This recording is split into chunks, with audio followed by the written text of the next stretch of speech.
Today, we're going to tackle a sentence that has been breaking brains for centuries. We're going on a journey into the very nature of truth, lies, and the words we use to build our entire reality. Just let that sink in for a second. Really think about it. If that statement is true, then I'm lying, which means the statement has to be false. Okay, but if it's false, that means I'm not lying, which would make the statement true. See? It's this perfect, unbreakable loop. So, how in the world do we solve it? Well, first, we'll dig into the paradox itself. Then, we're going to ask a really radical question. Do lies even exist? From there, we'll explore our own subjective reality, uncover the hidden trap of language, and finally, see how we build a shared truth through agreement, and figure out what it really means to speak true words. All right, let's dive in. And you gotta understand, this isn't just some clever word game. It's a fundamental challenge to the very foundation of how we think about logic. This little puzzle is famously known as the liar paradox. It's a problem of self-reference, where a sentence talks about itself in a way that just causes a logical meltdown. The statement can't be true, and it can't be false. Our whole system of true or false just breaks. And people have been wrestling with this for thousands of years. Seriously, it goes all the way back to ancient Greece with a guy named Epimedes who, get this, was from Crete, and he said, all Cretans are liars. Fast forward to the Middle Ages, and theologians were actually worried this kind of logical trap could tear down arguments for God's existence. But the really huge moment came in 1931.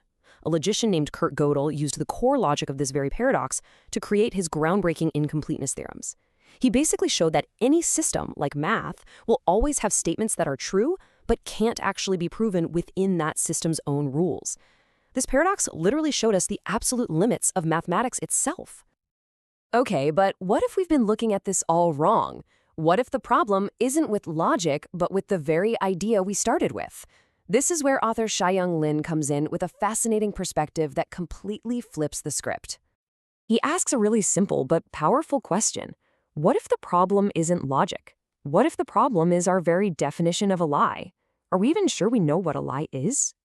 So from a scientific point of view, every single word we speak is just an expression of what's happening inside our own head, our perceptions, our thoughts, our feelings.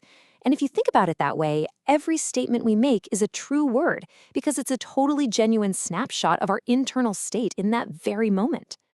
The whole concept of a lie only pops into existence when we start comparing things. It happens when we take my internal expression and hold it up against your internal expression, or against some external standard of truth, something set by a boss, or a government, or even a scientific fact. So a lie, in this view, isn't an untrue statement. It's just a statement that doesn't match up with someone else's. Now, I know this idea might sound a little abstract, but it's actually backed up by some pretty solid science. To really get why all our words are internally true, we first have to accept a kind of startling fact.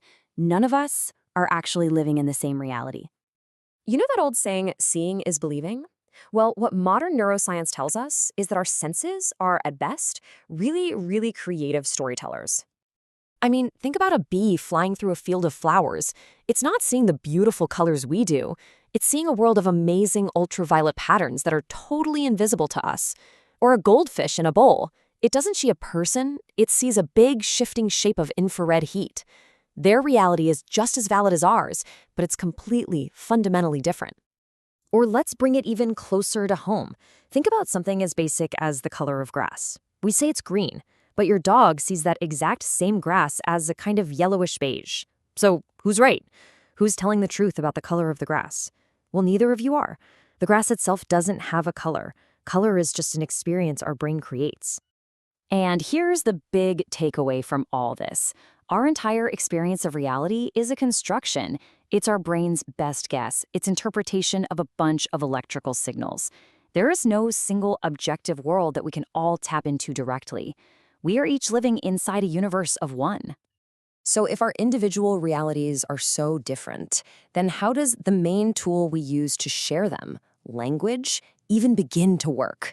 And this brings us to a fantastic story about the philosopher Ludwig Wittgenstein and a broken clock. Picture this. It's Cambridge University, 1932.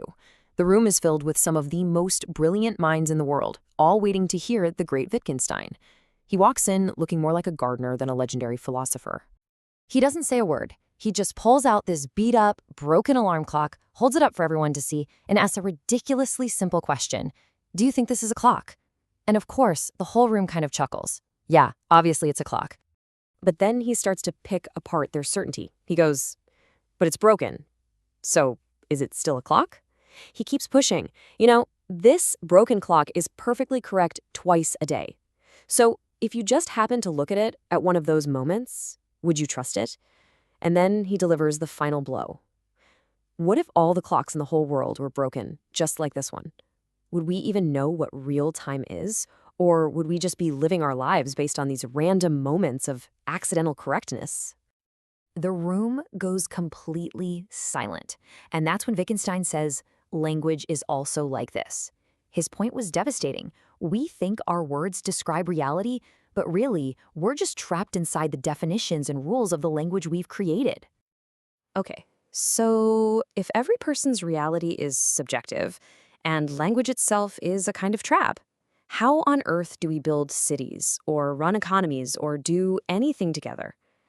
Well, the answer isn't in finding some single objective truth. It's in building one from the ground up. You can really boil it down to two basic models for society. On one hand, you have what you could call an experience community. Here, truth is just decided by whoever has the most power. The leader is right because they're the leader. Society runs on obedience. But in a civilized society, truth is built on consensus. We all agree on the rules and laws, we make contracts, and our society is based on mutual responsibility. And this is all powered by what we can call the contract spirit. Think about it. Language wasn't designed by some committee. It grew organically because millions of us agreed that a certain sound means a certain thing. Laws work the same way. Their power doesn't come from some objective, universal truth. It comes from our collective agreement to follow them. It's our promise to stand by our words and our actions that builds the trust we need to cooperate. So let's bring this all home. We've wrestled with the liar paradox, we've seen that objective reality is kind of shaky, and we've learned how language can be a trap. It's time for a whole new way of thinking about what it means to tell the truth. And this brings us right back to Shuang Lin's powerful idea. Maybe we've been asking the wrong question this whole time. Maybe true words aren't words that perfectly match some external reality we can't even access. Maybe true words are simply this: words that come from your inner self, your own unique reality, for which you are willing to take full responsibility. The whole game shifts from, is this correct, to, do you stand by this? And that leaves us with one last question to chew on. Just imagine, what if we lived in a world where we stopped hunting for lies? What if, instead, we started asking for responsibility? A world where every statement is seen as a person's genuine inner truth, and the only thing that matters is whether they're willing to own it. What would that world actually look like?